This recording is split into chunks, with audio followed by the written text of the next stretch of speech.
As the express train thundered out of London's Paddington station, heading for the depths of South Wales, Detective Superintendent John Capstick pondered the facts of the case as he'd been given them. A farmer and his wife had disappeared after returning home from church. Their distant nephew said he had driven them to the railway station on the following morning, where they had caught a train to London for a holiday.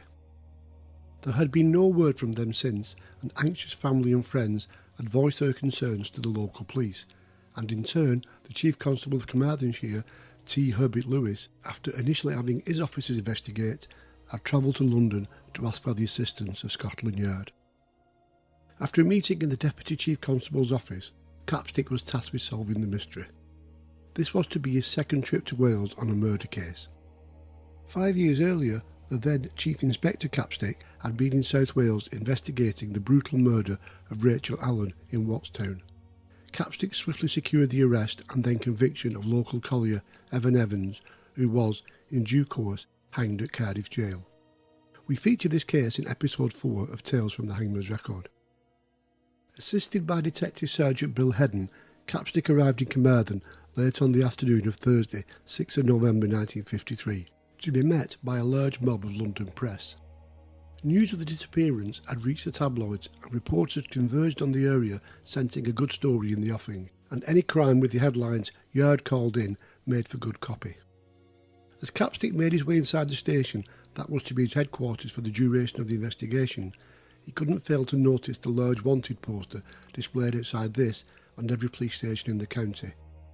Chief Constable Lewis then brought the 2 Scotland Yard men up to date with the investigation so far.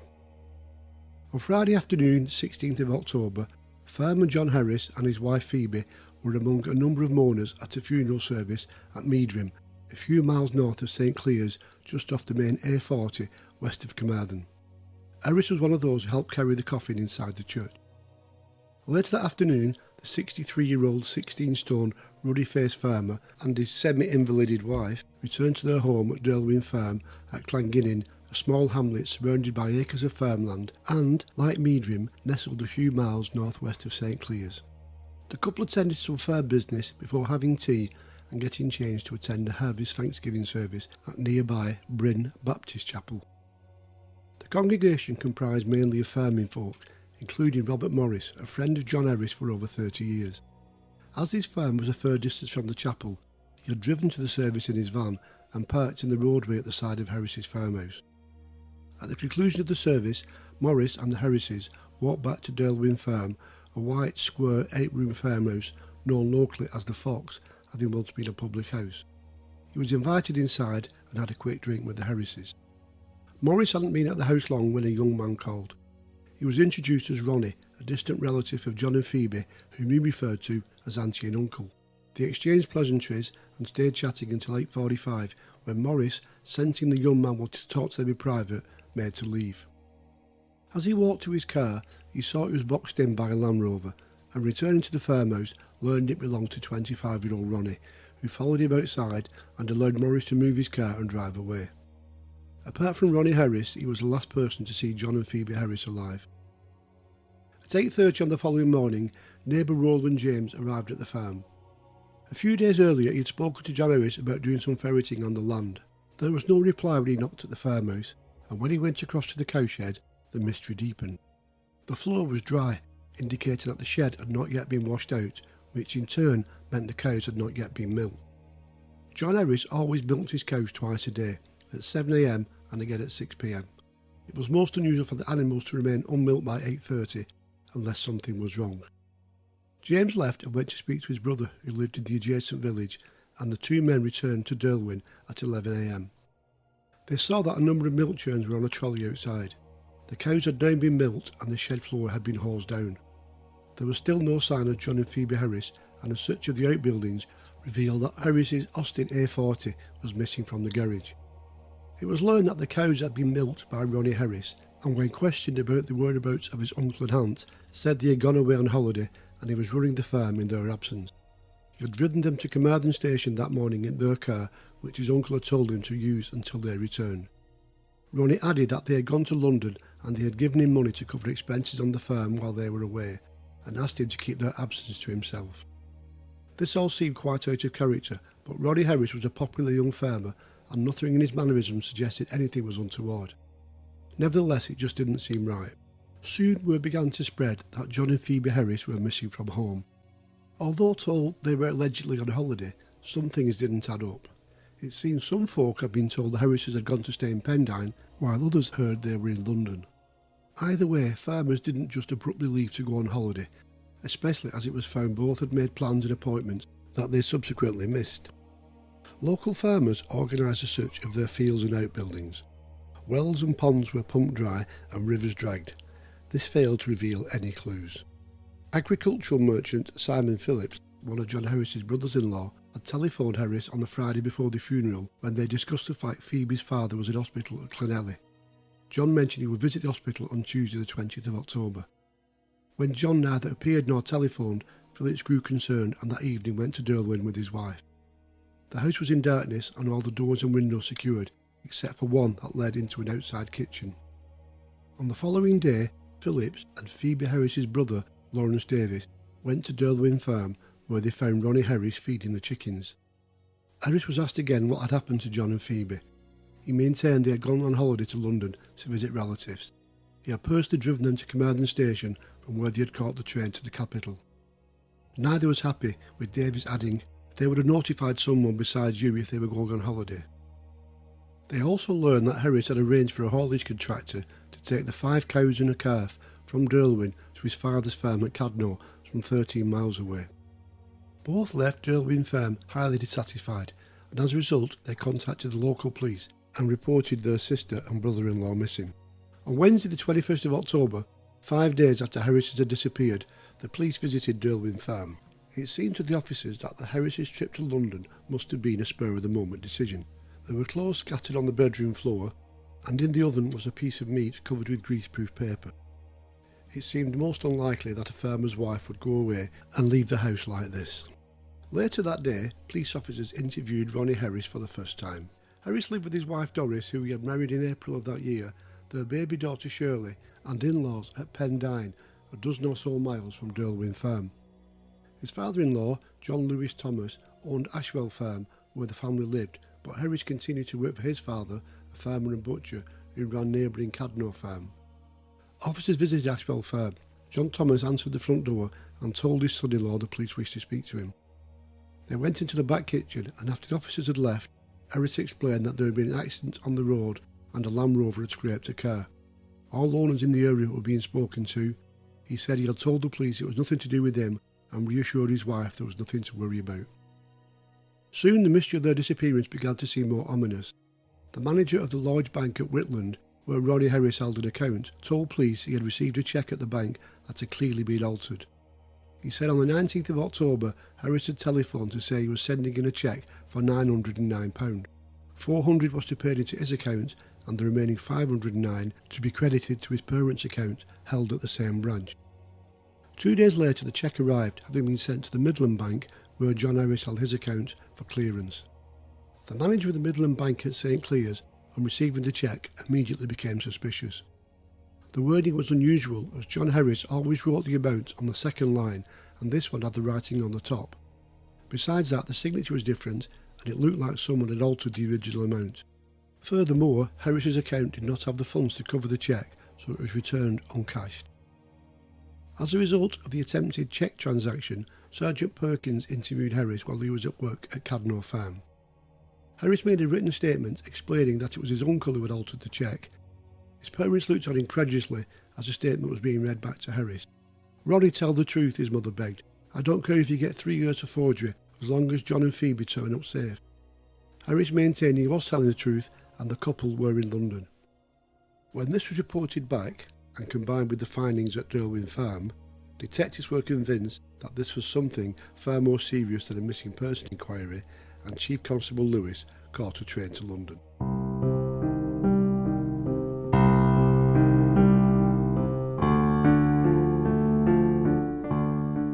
Inquiries at Carmarthen Station failed to find anyone who had seen the couple boarding the London train. The ticket collector at Carmarthen confirmed that all passengers for London would have to pass through the barrier he controlled. He said he was on duty on Saturday morning 17th of October from 7 a.m. till 3 p.m, and when shown a photograph of the missing couple, was certain that they had not gone through the barrier that day. Proof that Harris had been in Carmarthen that morning was supported by a solicitor who told police that Ronnie Harries had called at his office sometime around 11:15, but a waitress at a Carmarthen cafe where Harris claimed that three of them had had breakfast stated she was certain they had not eaten there, and he was lying if he said he was. On Friday morning the 7th of November, having visited Pendine and spoken to a number of locals, Capstick immediately got a lead that seemed to destroy Harris's claims he had driven his relatives to the station. 15-year-old Brian Powell, who lived at 1 Council Houses, Pendine, told detectives that shortly after 8 o'clock on Saturday morning the 17th of October, Harris had called at his house and spoken with his mother, Martha Powell. Harris asked Mrs. Powell if Brian could come with him to Clanginning to help him milk the cows and do a few odd jobs. He said that the people who owned the farm were away on holiday and he'd been left in charge. A few minutes later, Brian came downstairs and said he would be happy to help. His mother insisted he should have breakfast first, but Harris said he could have breakfast at Cadno, and they left. Outside there was a black A40 car. Powell said Harris had told him he had just bought it. However, while at Cadno, he heard Harris's father ask when he was going to return the car to his uncle. After breakfast at Cadno, they drove towards Derwin Farm. Harris told Brian his uncle and aunt had gone on holiday to London, leaving him in charge of the farm until they got back. This clearly was at odds with the tale that Harris had told everyone else. Capstick knew now that if Brian Powell's story was true, and that Harris had told him his relatives were already in London, when he was telling everyone else he had driven them there on that morning, then this was almost certainly going to be a murder inquiry. It now seemed clear to detectives that John and Phoebe Harris must have been killed on the Friday night shortly after Harris had called at the house. Richard Morris said he had left the couple at 8:45, and Harris was known to have picked his parents up in his Land Rover at around 10:30. The drive to Pendine from Derwin Farm was timed at less than 20 minutes, so this gave Harris plenty of time to commit the crime and dispose of the bodies. Capstick also noted that for the past week or so, Harris had been staying at his parents' Cadno farm, and this suggested to the experienced detective that the bodies were concealed close by, so that Harris was able to keep an eye on the police searching the premises. The problem faced the detective was the size of the possible search area. Capstick had even wondered if Harris had concealed them in the treacherous quicksands around Pendine, but felt this was too tricky to drive a vehicle into that area and then to have to move two bodies and hope he wasn't spotted. This suggested the bodies were closer to home and the area to search could be narrowed down. Capstick and Hedden then hit on an idea to trap the killer. On Saturday night, 15th of November, they drove out to Cadno Farm and secretly tied lines of green and black cotton thread across all the gate posts and entrances to the fields. Once this was done, they returned to their car, switched on the headlights and revved the engine. The noise woke people in the farmhouse. Dogs began to bark, but without waiting, they drove back to their lodgings. On the following morning, the two detectives returned to Cadno Farm and, examining the threads, noticed that one had been broken. Someone had passed through a gateway into a field of kale situated close to the main road at the entrance to the farm. They hoped that Harris, having heard the disturbance, had gone to check on a possible burial site. It did mean that the focus of the search was now a much smaller area than the many acres of farmland at Cadno. At 10 o'clock on Sunday morning, the 16th of November, 10 days after the Scotland Yard detectives had arrived in the area, the search for John and Phoebe Harris ended. One of the officers involved in the search left the main party and retired to relieve himself in some bushes. As he walked back, he noticed a patch of ground seemed to have been disturbed and that the kale had been uprooted. He called out and was joined by other officers who began scraping away at the soil. They continued to dig further until they came upon items of clothing. They had found the missing couple.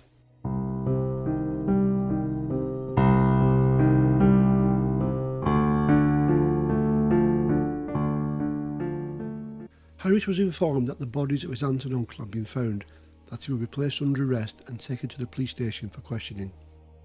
"I am sorry to hear that uncle and auntie are dead," he said as he was driven to St Cleer police station. "I was their favourite." Later that day he made a voluntary written statement, which began, "Superintendent Capstick, in the presence of Superintendent Lloyd, has told me they have discovered the bodies of John and Phoebe Harris of Derwin in a newly dug grave on Cadno Farm. Superintendent Capstick asked me to go with him to St Cleer's police station as he wanted to ask me some questions regarding my movements on the 16th and 17th of October. Harris made his first appearance before magistrates at Whitland on Monday the 17th of November. A large crowd gathered outside and booed loudly as the car arrived at the court. The hearing lasted 10 minutes, with just evidence of arrest given, and ended with Harris remanded in custody until the 25th of November. On the following day, an inquest on the dead couple opened. Medical evidence was given by Dr. Charles Freezer, who testified that he had visited the farm on the 16th of November when he saw the two bodies on top of each other in the grave. He had later performed a post-mortem on both bodies. The male had no injuries to the trunk or limbs, but there was a curved cut on his right cheek midway between the ear and the nose. Two further cuts were observed on the back of his head, through which portions of brain protruded. The man's jaw was broken into small fragments, and there was 2 holes in the back of his skull. With regards to the female victim, Dr. Freezer said that there was no sign of injuries to her trunk or limbs, but there was a large cut to the left side of the head between the left eye and the ear. The brain was clearly visible through this wound and through a large hole on the left side of the skull. Her jaw was also broken into small pieces, and Freezer said that both bodies had been buried shortly after death. In both cases, death was due to multiple head injuries caused by several heavy blows from a blunt instrument such as a hammer, and death would have been instantaneous. On Wednesday the 19th of November, the funeral of John and Phoebe Harris took place at the village church at Meadrim, where Harris had been a pallbearer just a month before. A crowd of more than 3,000 people lined the streets, 10 deep in parts, and the packed church included Scotland Yard detectives and the Chief Constable of Carmarthenshire. Harris was back in court many times as Christmas approached before a court date was set for the spring of 1954.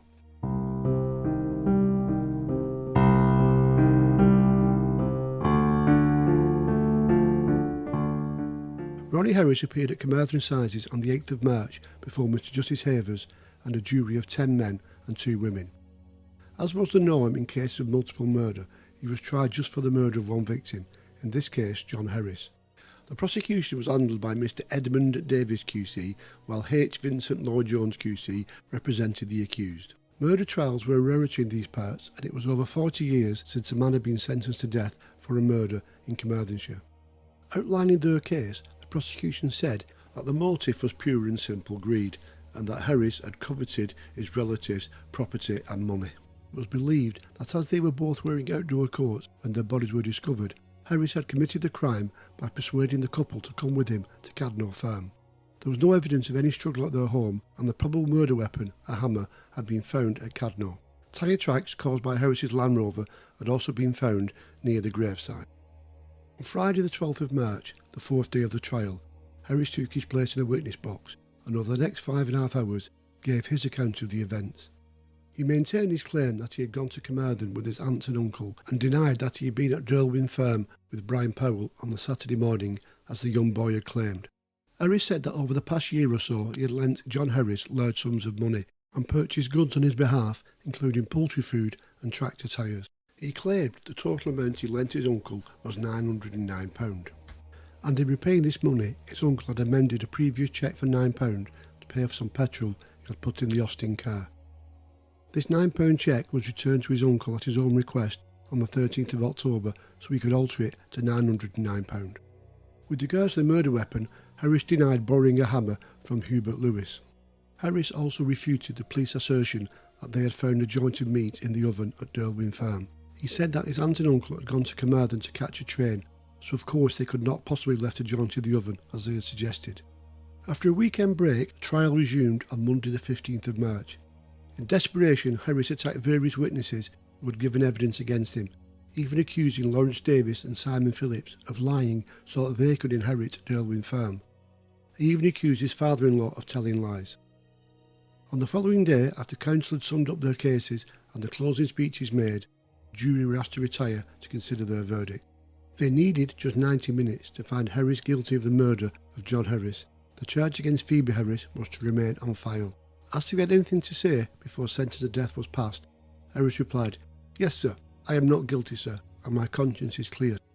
On Thursday the 18th of March, it was announced that Harris would appeal against the death sentence, and that appeal was heard on Monday the 12th of April before Lord Chief Justice Goddard and Justices Pearson and Hallett. The defence argued that certain evidence had not been put to the jury by the trial judge in his summing up. Dismissing the appeal, Lord Goddard said that the evidence against Harris was absolutely overwhelming, and that no one who read the evidence in this case could have any doubt that it had been Harris's hand that had killed that unfortunate couple. At 9 o'clock on Wednesday the 28th of April, a crowd of over 200 waited outside Swansea jail as Harris was hanged by Albert Pierpoint and assistant Les Stewart. Stewart noted that spying Harris in the condemned cell before they went to prepare the scaffold, he saw he was crying, having just had a farewell visit from his wife. They had just celebrated their first wedding anniversary.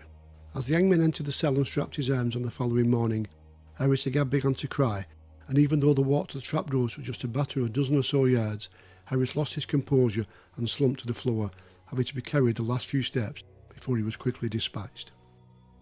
Later that morning, an inquest found that death had been due to judicial execution. Then, like his victims, Harris was buried in an unmarked grave.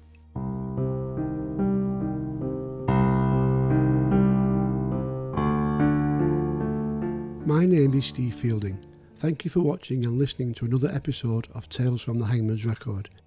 If you have enjoyed this video, please like and subscribe to the channel to keep up to date with new content. Check out my website stevefielding.com, where you can find out more information on my books and order copies of the Hangman's Record trilogy at a special discount price. My latest book, Tales from the Hangman's Record Volume 1, is available on Amazon as a paperback and also a Kindle download.